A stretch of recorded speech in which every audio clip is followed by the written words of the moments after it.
Quando eu fui entrando hoje na igreja, o Volney perguntou-me, mas pastor, somente um pão? Sim, somente um pão. Este é o tema da reflexão desta hora. E o texto bíblico encontra-se em Marcos capítulo 8, versos de 13 a 21. Podemos começar, por favor? Assim está escrito na tradução que trago, a Nova Versão Internacional. Ela diz assim, o versículo 13. Então se afastou deles, voltou para o barco e atravessou para o outro lado. Notem que esse versículo 13 é, na verdade, um versículo de transição. Na verdade, ele marca a passagem do relato da multiplicação de pães para o evento descrito a partir daqui. É certo que você sabe que Jesus ele realizou quantas multiplicações de pães, irmãos? 2. Sabiam disso? Sim. Lógico que sabiam. Se você é um leitor do Novo Testamento, deve lembrar que houve uma primeira multiplicação dos pães, quando Jesus multiplicou 5 pães para 5.000 pessoas. No Evangelho de Marcos, isso aparece no capítulo 6. E depois, neste capítulo 8, está a narrativa que traz a segunda multiplicação dos pães, quando Jesus multiplicou 7 pães para 4.000 pessoas. É assim que está escrito. Mas eu vou voltar e continuar a ler com você o texto bíblico. Os discípulos haviam se esquecido de levar pão, a não ser um pão que tinham consigo no barco. Advertiu Jesus, estejam atentos e tenham cuidado com o fermento dos fariseus e com o fermento de Herodes. E eles discutiam entre si, dizendo, é porque não temos pão. Percebendo a discussão, Jesus lhes perguntou, por que vocês estão discutindo sobre não terem pão? Ainda não compreendem, nem percebem? Seus corações estão endurecidos? Vocês têm olhos, mas não veem? Têm ouvidos, mas não ouvem? Não se lembram? Quando eu parti os 5 pães para os 5.000, quantos cestos cheios de pedaços vocês recolheram? 12, responderam eles. E quando eu parti os 7 pães para os 4.000, quantos cestos cheios de pedaços vocês recolheram? 7, responderam eles. Ele lhes disse, vocês ainda não entendem? Você já deve ter percebido que as suas emoções, elas afetam sobremodo a sua memória. Já deve ter percebido isso. É impressionante, irmãos. Aliás, há quem diga, e os estudiosos do comportamento sustentam isso, que nós somos dirigidos como o quê? Pelas emoções, sejam motivacionais, sejam adaptativas. De alguma forma, nós somos como o quê? Guiados pelas emoções que nós sentimos. Mas o curioso é o poder, por exemplo, que tem a emoção de criar uma lembrança. Lá está você, e sente uma alegria muito grande, aquele momento vai ficar marcado para o resto de sua vida. Lá está você, experimenta uma tristeza profunda e aquele momento vai ficar marcado no seu coração para o resto dos seus dias. É impressionante, mas quer ver uma pessoa ficar curada da memória fraca? Irrite esta pessoa. Ela vai se lembrar de coisas que aconteceram já há muito tempo. E no meio de uma discussão, ele vai ou ela vai mencionar com detalhes tudo o que aconteceu. É impressionante, porque as nossas emoções, às vezes nos fazem voltar no tempo. Seja para uma experiência alegre, feliz, seja também para algo trágico. Nós somos dirigidos pelas emoções, especialmente quando nós somos tomados, por exemplo, pela euforia. Você já percebeu que quando você está eufórico, quando você está vivendo o melhor momento do seu dia, você se esquece de algumas coisas? Tem gente que, por incrível que pareça, esquece de comer. Eu sei que não são muitos entre nós. Mas há quem esqueça de comer, porque crianças, já viram? Elas não querem nem entrar, porque não querem perder tempo comendo, se estão brincando. E eu não sei o que é que mãe e pai têm, que sempre nos chamam naquele momento melhor da brincadeira, não é, gente? É uma coisa impressionante. Mas há quem se esqueça da hora, há quem se esqueça de um compromisso. E aqui eu volto a dizer, nem sempre por uma emoção positiva, às vezes por uma emoção negativa. Mas há uma alerta da parte de Deus acerca disso. Eu volto no tempo para o momento em que Israel está se preparando para entrar na terra da promessa, em que Israel está deixando o modo de vida do deserto e começando agora uma nova fase, estão deixando de ser uma sociedade marcada pela economia baseada no cuidado dos animais, na pecuária, e começam agora a viver da agricultura. Eles até então eram nômades e agora vão ser sedentários. E isso é impressionante, e é interessante porque Deus faz uma observação. Ele diz, olha, quando vocês passarem por tudo isso, vocês comerem e ficarem satisfeitos, tenham cuidado. E aí ele diz, não esqueçam o Senhor que os tirou do Egito, da terra da escravidão. A partir desse texto eu cheguei a uma conclusão. Não há nada talvez pior para a memória do que a saciedade. Em outras palavras, do que um estômago cheio. É impressionante, irmãos. Mas depois que alcançamos aquilo que tanto buscávamos, depois que nós encontramos aquilo que era o sonho, depois que a nossa sede foi saciada, a nossa fome foi saciada, nós esquecemos até dos nossos sentimentos. Há quem numa relação pessoal, afetiva, durante todo o tempo que tentou conquistar, durante todo o tempo que desejou ter aquela pessoa ao seu lado, foi extremamente carinhoso, carinhosa, atencioso, atenciosa, mas uma vez iniciada a relação, parece que tudo foi esquecido. Parece que simplesmente tudo foi deixado para trás. É por isso que eu insisto. A saciedade, o estômago cheio, talvez seja a coisa pior para a memória. E no caso específico, lá do texto de Marcos 8, talvez isso tenha acontecido. Porque no versículo de número 8, lá do texto de Marcos, especialmente ali, olha, consegue observar quando a Bíblia diz que o povo comeu até se fartar. Isso era crente, né, irmãos? Crente é assim, é regido por essa Marcos 8:8, comer até se fartar. Aí o texto sagrado diz que eles chegaram, inclusive, a juntar 7 cestos cheios de pedaços que sobraram. 7 cestos cheios. Talvez eles tenham esquecido de levar o pão, talvez pela euforia de um segundo milagre, talvez pela euforia de ter visto pela segunda vez Jesus realizar um prodígio sobrenatural.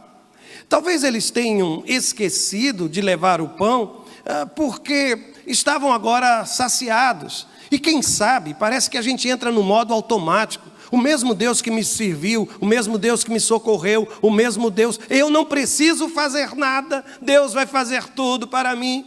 Já viu menino e menina esses meninos que foram criados assim, que pensam que terão para o resto da vida os seus pais para atenderem todas as suas necessidades? Se esquecem de comprar o pão, se esquecem de levar o pão, se esquecem que o valor das coisas, nunca aprenderam. E é nesta hora que eu começo a lembrar daquela expressão usada por Deus lá em Deuteronômio, não esqueça. E eu queria desafiar você. Primeiro, não esqueçam. Eu penso que o teste da fartura, ele é tão difícil quanto o teste da escassez. Às vezes, durante o período da escassez, nós estamos de joelhos dobrados. E aí vem o tempo da fartura, e as mãos não se levantam aos céus para glorificar e agradecer ao Senhor. No tempo da enfermidade, lá estamos nós de joelhos dobrados. Mas depois da alta, depois que o hospital passou, depois que a dor parou de doer, parou de sofrer, a gente se esquece. Talvez por isso Agur, lá no livro de Provérbios, esse texto não está aí, mas você deve recordar. Houve um dia que aquele homem orou dizendo, Senhor, eu não quero muita coisa não, mantém-me da minha porção acostumada. Quem lê aquele texto parece mesmo acusá-lo de mediocridade. Como é que alguém pensa assim? Você precisa ter alguma ambição na vida. No meu tempo, ambição era uma coisa negativa, mas agora é elogiada. Você precisa desejar, ter mais, ter mais. Eu acho que se Aguro estivesse aqui, ele diria assim, mas para quê? E aí ele insiste, mantém-me com a minha porção acostumada.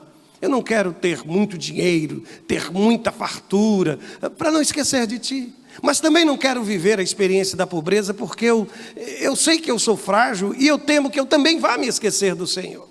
O pão nosso de cada dia. Aliás, essa história de pão para mim é bem curiosa, né? Na Escritura aparece o pão nosso de cada dia, aparece o pão que desceu dos céus, aparece o pão de dores, aquele que a gente ganha, mas com muito suor, com muito sacrifício. Um dia eu ainda vou pregar sobre os pães da Bíblia, o pão da proposição. Tem tanto pão, eu acho que é por isso que a gente gosta tanto de pão, né, irmãos? Tem tanto pão nas Escrituras Sagradas. Agora, sinceramente, um cafezinho quente, e aquele pãozinho, aquele que faz barulho quando a gente mastiga, com aquela manteiga de padaria, tem que ser aquela de padaria, daquelas latas grandes. Ei, coisa boa! Oh, deixa eu voltar para cá, que a boca já está salivando, né, gente? A boca já está salivando. É por isso que eu insisto, não esqueçam, não esqueçam. O importante não pode tomar o lugar daquilo que é essencial. A essa altura da vida você sabe que existem coisas que são importantes, são significativas, são valiosas. Mas há outras coisas que são essenciais, elas são indispensáveis, são fundamentais, são necessárias, elas não podem faltar.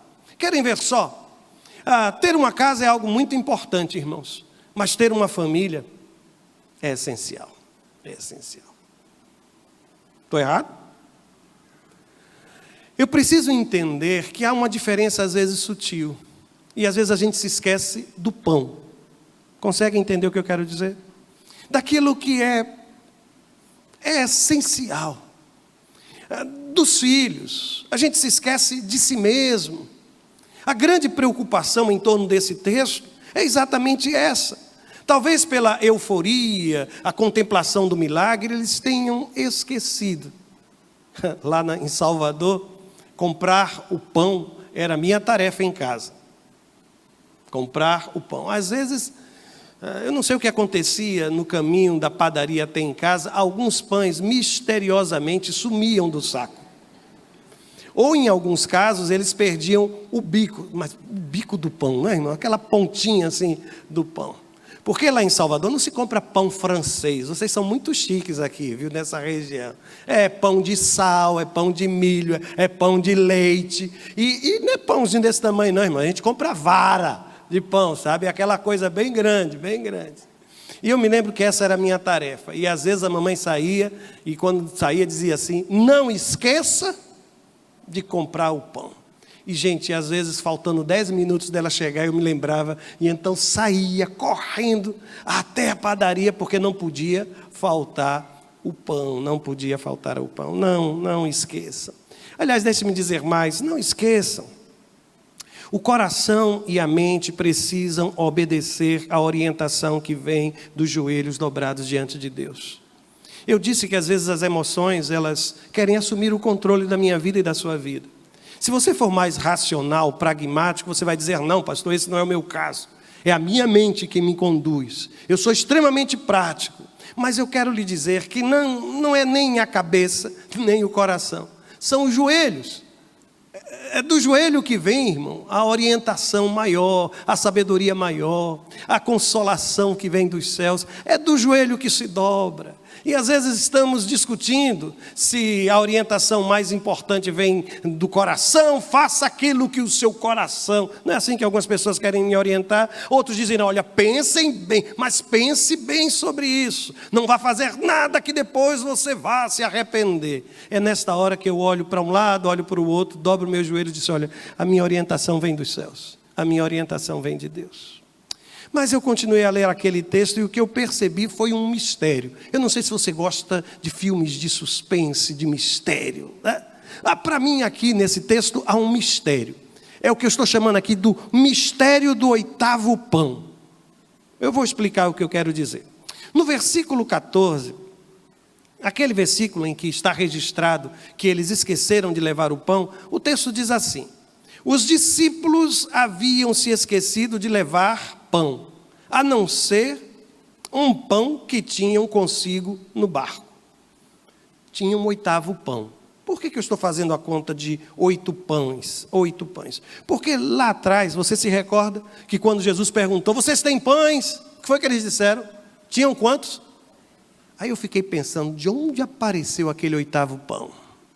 Terá sido de algum dos apóstolos, talvez da bolsa de Tomé, duvidando, olha, melhor eu garantir o meu pão. Tem 8 aqui, mas eu só vou encontrar 7. Terá sido esse 8º pão, o pão que sobrou depois que eles recolheram todos aqueles cestos, e só sobrou um. Eu fiquei pensando, meu Deus, como é que todos aqueles pães dos cestos desapareceram? Eu comecei a sorrir, porque eu lembrei-me de algo que aconteceu quando pastoreava lá em Recife. Fomos conhecer uma propriedade, a igreja ia comprar um acampamento, chegamos lá, era tempo dos frutos, tinham muitas árvores frutíferas. Eu não sei de onde aquela gente tirou tanta sacola plástica, irmãos. E quando eu via na hora de voltar para o ônibus, cada irmão com a sacolinha. E eu tive que dizer, irmãos, agora a gente tem que comprar a propriedade, porque o prejuízo que os irmãos deram aos proprietários foi muito grande. Sabe aquela coisa, vou levar um pouquinho, tem aqui como eu levar. E há quem queira separar antes de ser compartilhado. Já retira. Eu fiquei imaginando, será que naquela ocasião em que os apóstolos levaram os cestos cheios, não chegou um irmão, posso levar para o meu marido? Eu posso levar para o meu filho que ficou? E o resultado, apenas o 8º pão. Gente, eu só estou brincando, viu? Mas eu comecei a me preocupar. Eu disse, gente, de onde surgiu este 8º pão? E aí eu transformei tudo isso em uma pergunta. Sabe? A Bíblia vai me dizer o seguinte. Aliás, eu é quem estou lhe dizendo, viu? Vai me levar a perguntar a você o seguinte. Do que você tem esquecido?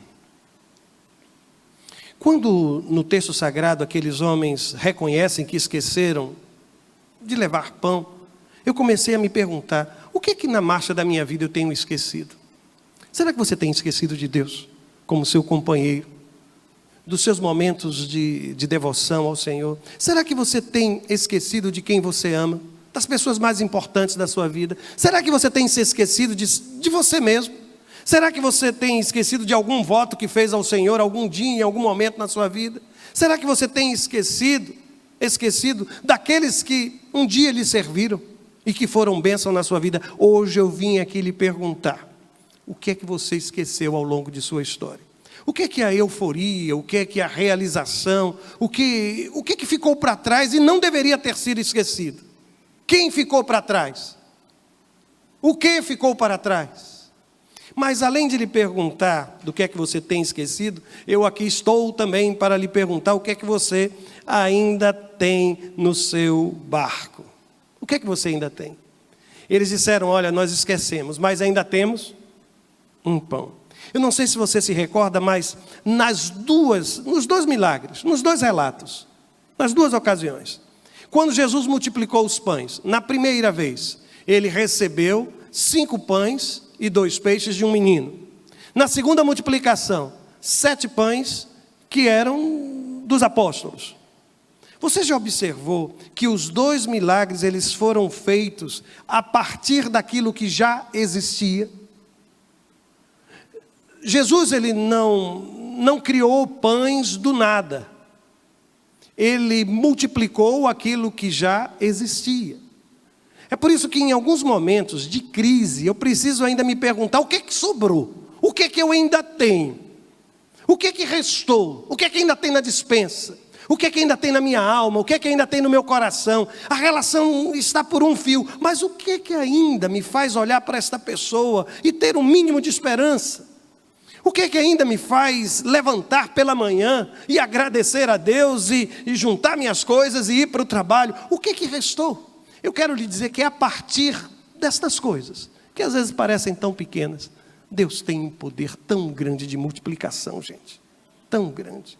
E é a partir daí, mesmo que pareça pouco, o que significam 5 pães? O que significa? Para 5.000 pessoas. O que significam 7 pães? Para 4.000 pessoas? Nada. Absolutamente nada. Mas na lógica de Deus é diferente. É tudo quanto Ele precisa. Tudo quanto Ele precisa. Mesmo que pareça pouco, mesmo que pareça pouco. E ainda me permitam dizer que na primeira multiplicação, Jesus multiplicou aquilo que não era do grupo dos apóstolos. E na segunda multiplicação, aquilo que eles possuíam. Às vezes Deus vai multiplicar para satisfazer a sua necessidade, aquilo que sequer é seu. Deus vai abençoar a vida de alguém, e porque abençoou aquela vida, vai acabar lhe abençoando. Já aconteceu isso tantas vezes, irmãos. Gente que abençoou a igreja, gente que já abençoou a minha vida. Olha, pastor, eu recebi uma bênção tão grande, que porque eu fui abençoado, agora eu quero abençoar a vida de outras pessoas. Acredite nisso. Ouviu o que eu estou lhe dizendo? Acredite nisso. Mas aí Jesus começa uma nova abordagem.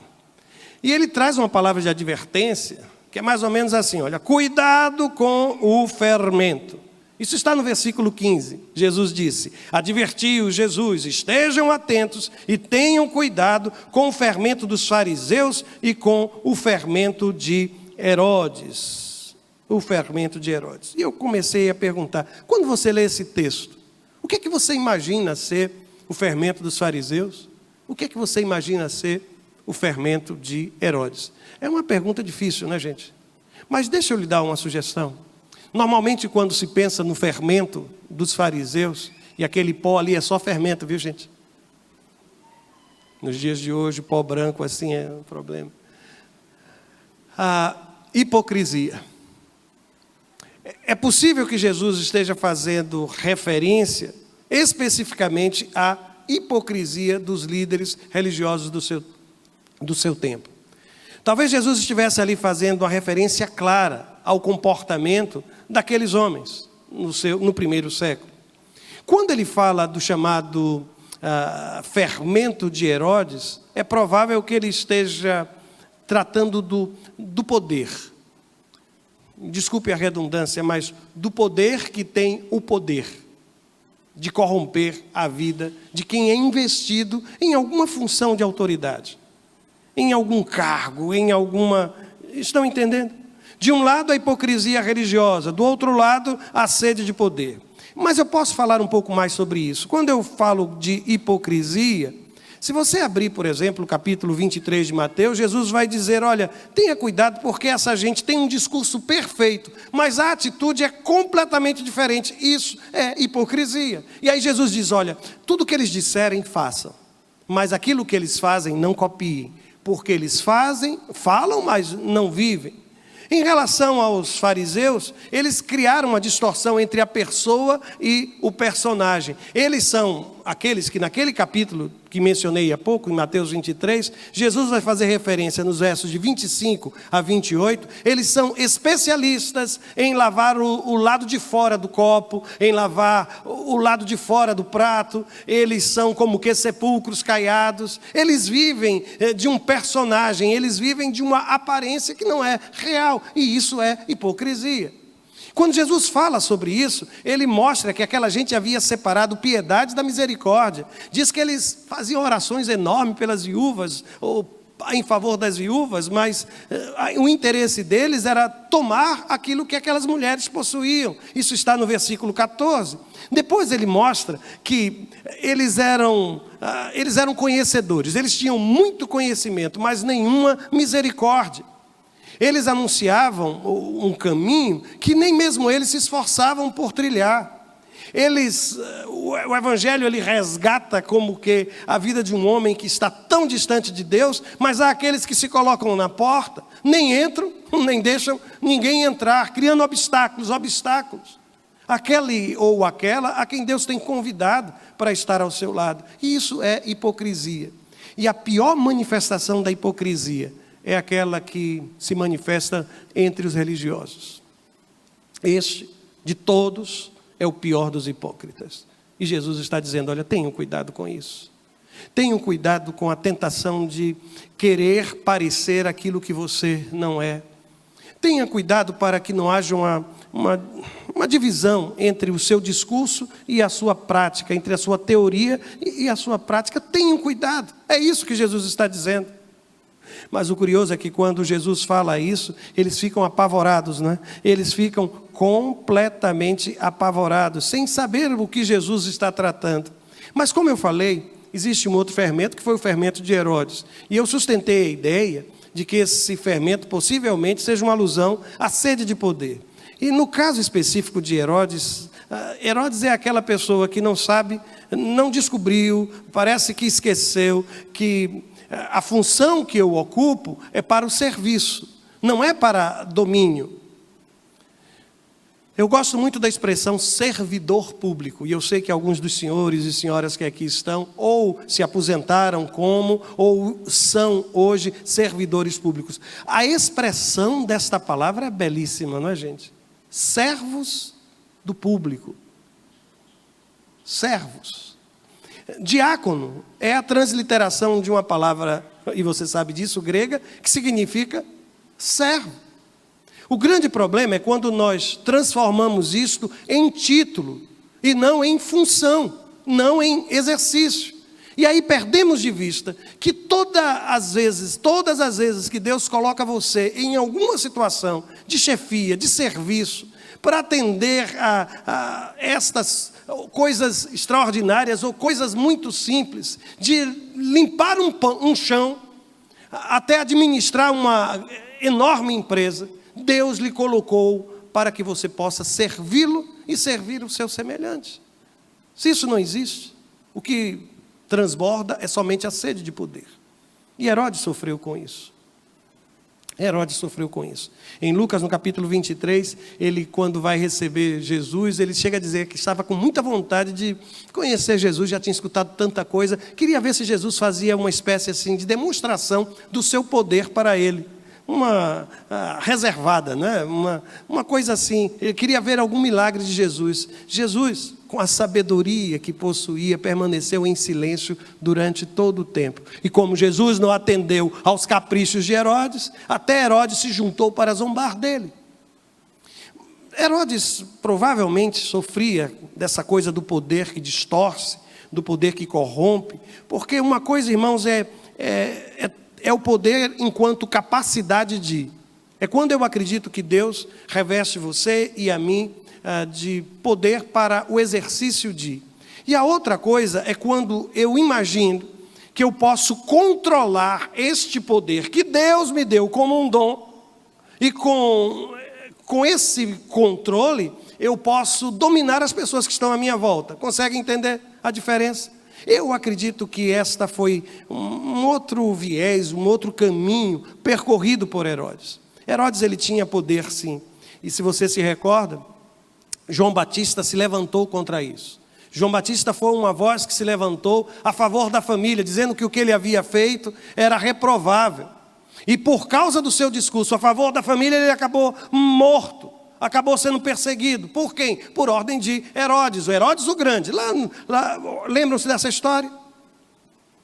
Aqui está também uma outra caracterização do poder, que se estende por todos os Herodes mencionados na Bíblia. É quando a Bíblia me fala que às vezes a gente, por ter o poder, imagina que não há diferença entre o desejável e o razoável. Aquela pessoa que tem todo o poder, pensa que este poder vai lhe conferir a realização de todos os seus desejos, ainda que não sejam razoáveis. O primeiro dos Herodes, o Herodes o Grande, quando viu Herodias, lembram-se disso? Um homem movido pelo desejo, chegou a dizer àquela menina, olha, pode me pedir o que você quiser. Pode me pedir o que você quiser. E é impressionante quando o poder se torna um instrumento dos meus desejos. Terrível a nação que é movido, ou movida, ou governada, ou dirigida por Herodes. Mas eu vou adiante. Lembram-se da expressão de Jesus, estejam atentos, tenham cuidado. Me permitam dizer algumas coisas sobre essa expressão. Estejam atentos e tenham cuidado, porque grandes problemas que hoje você está enfrentando já foram um dia bem pequenos, quase imperceptíveis. E é por isso que eu acho que Jesus usou a imagem do fermento. Porque quem já preparou algum pão, algum bolo, já usou fermento alguma vez na sua vida, sabe que é só um pouco de fermento. A relação entre fermento e massa, a massa, em comparação ao fermento, ela é muito maior. Mas o poder que está no fermento é capaz de levedar toda a massa. O que é que Jesus está dizendo? Cuidado com o fermento dos fariseus, cuidado com o fermento de Herodes, porque essa coisa de hipocrisia e poder, ela vem em doses homeopáticas, irmãos. Desculpa a expressão homeopática se você for da área, viu? Mas ela vem a conta-gotas, ela vem de forma imperceptível. E quando você vê, você já foi tomado por aquilo. Às vezes começa somente com um desejo, que você sabe que é um desejo reprovável, mas você não enfrentou aquilo lá atrás, quando só era fermento. E aquilo começou a mexer com você. E de repente você se viu envolvido, envolvida naquela cadeia, naquele grilhão, e hoje não consegue se libertar. Grandes problemas começam às vezes assim, irmãos, como o fermento. Parece tão ingênuo, parece tão tolo, parece tão bobo, parece tão pequeno. Não vai trazer um prejuízo tão grande. Vai sim, vai sim. Estejam atentos e tenham cuidado, disse Jesus, e me permitam acrescentar. Estejam atentos, porque os modelos de vida do templo e do palácio são extremamente sedutores. Nós condenamos todos aqui a postura de Herodes. Alguém aqui se atreve a defendê-lo? Nós todos aqui reunidos declaramos a nossa reprovação à atitude dos fariseus. Alguém aqui decide defendê-los? Mas o grande problema, irmãos, é que isso ainda nos atrai. Ainda somos atraídos pelo estilo de vida dos fariseus do templo e somos atraídos pelo estilo de vida do palácio. A gente que sonha sentar na cadeira de Herodes e nunca fez o que Herodes fez porque nunca sentou-se ali. Foi somente falta de oportunidade. E é por isso, irmãos, que a gente precisa estar muito atento.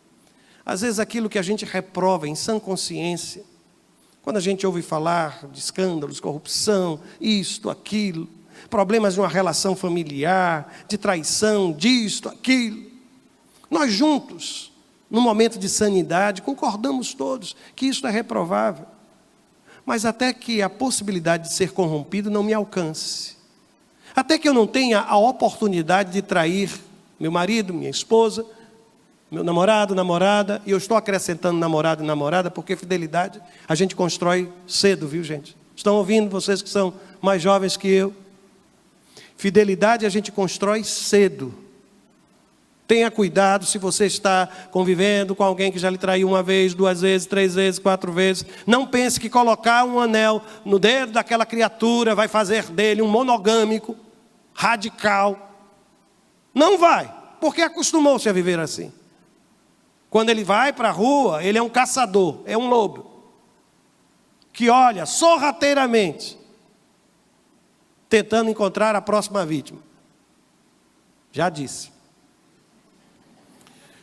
Pois bem, irmãos, tenham muito cuidado, porque essa coisa de palácio, sabe, essa coisa de desfilar como desfilavam os fariseus, de serem aplaudidos quando ficavam de pé. Sabe por que fariseu gostava de ficar na esquina das ruas e orar assim? Por que a Bíblia diz?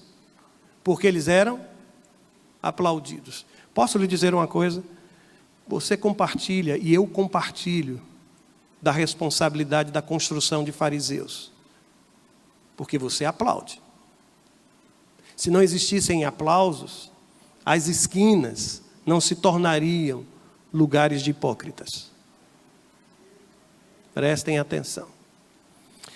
Mas estejam sim atentos e tenham cuidado, Eu tenho observado que a melhor forma de encobrir os nossos erros é exigir dos outros a perfeição.